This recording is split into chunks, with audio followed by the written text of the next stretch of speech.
కేంద్ర ప్రభుత్వంపై సీఎం కేసీఆర్ విమర్శలు గుప్పించారు. మునుగోడులోని బంగారిగడ్డలో నిర్వహించిన బహిరంగ సభలో సీఎం పాల్గొన్నారు.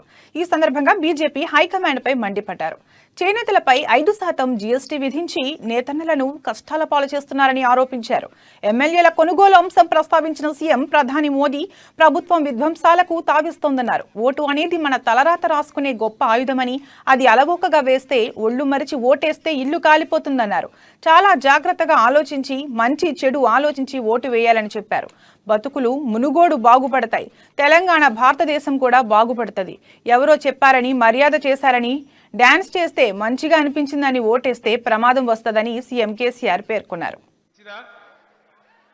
నేను అడుగుతా ఉన్న నరేంద్ర మోడీ గారు, ఏం కావాలి నీకు? ఇంకా ఈ దేశంలో ప్రధానమంత్రి పదవిని మించిన పదవి లేదు కదా. ఒకసారి కాదు, నీకు 2 సార్లు అవకాశం వచ్చింది కదా. ఎందుకు ఈ కిరాతకం? ఎందుకు ఈ దుర్మార్గం? ఎందుకు ఈ అరాచకం? ఇది దేనికోసం, ఏ దేశం కోసం మంచిది, సమాజానికి ఏ రకంగా మంచిది? మీరు ప్రజలకు సమాధానం చెప్పాలని నేను కోరుతా ఉన్నా. ఎందుకు ప్రోత్సహిస్తా ఉన్నారు ఇటువంటిది? ఇవాళ నరేంద్ర మోదీ గారి అండదండలు లేకుండానే ఆర్ఎస్ఎస్ లో ప్రముఖ పాత్ర వహించే వ్యక్తులు హైదరాబాద్కు వచ్చి ఇప్పుడు చెంచల్గూడ జైల్లో ఉన్నారు. దుర్మార్గమైన పనిచేసి ఎట్లా వచ్చిండ్రు? వాళ్ళు ఎక్కడి నుంచి వచ్చిండ్రు? వాళ్ళు ఆఫర్ చేసిన ఈ 100 కోట్ల రూపాయల ధనం ఎవరిచ్చిండ్రు? ఎక్కడి నుంచి వచ్చింది? ఇగో ఎంక్వైరీ జరగాలి దీని మీద. దీని వెనుక ఎవరున్నారో వాళ్ళు ఒక్క క్షణం కూడా పదవిలో ఉండడానికి అర్హులు గారు. ఇంత అరాచకం జరుగుతుంటే 75 సంవత్సరాల స్వతంత్ర భారతదేశంలో మనం మౌనం పాటిద్దామా? దయచేసి ఆలోచించమని నేను కోరుతా ఉన్నా. మనం మౌనంగా ఉంటే ఆ మౌనమే మనకు శాపం అవుతుందని మీకు మనవి చేస్తా ఉన్నా. ఇవి చూస్తూ ప్రేక్షకుల్లాగా ఇదేదో మనది కాదు అని అనుకునే సందర్భం కాదు. ప్రతి పౌరుడు, ప్రతి యువకుడు, ప్రతి విద్యావంతుడు చాలా తీవ్రంగా తీసుకోవాల్సిన సందర్భం.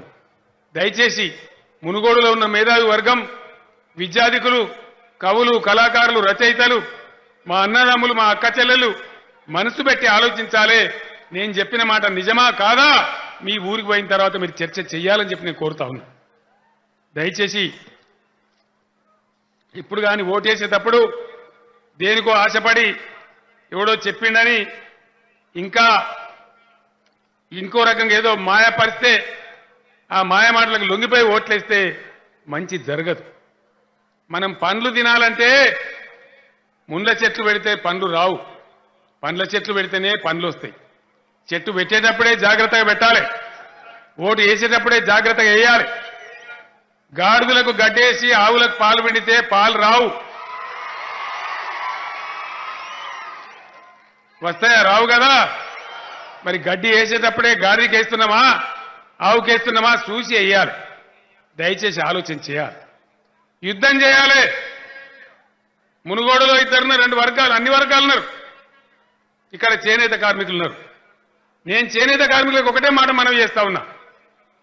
దేశంలో ఏ ప్రధానమంత్రి కూడా చేయని దుర్మార్గం, ఏ కేంద్ర ప్రభుత్వం కూడా చేయని దుర్మార్గం ఇలా ఎన్నో ఇబ్బందులలో ఉన్న చేనేత కార్మికులను 5% జీఎస్టీ విధించి ప్రధానమంత్రి గారు శిక్షిస్తా ఉన్నారు. ఏ విధంగా చేనేత బిడ్డలు బీజేపీకి ఓటేయాలి? దయచేసి ఆలోచన చేయాలి.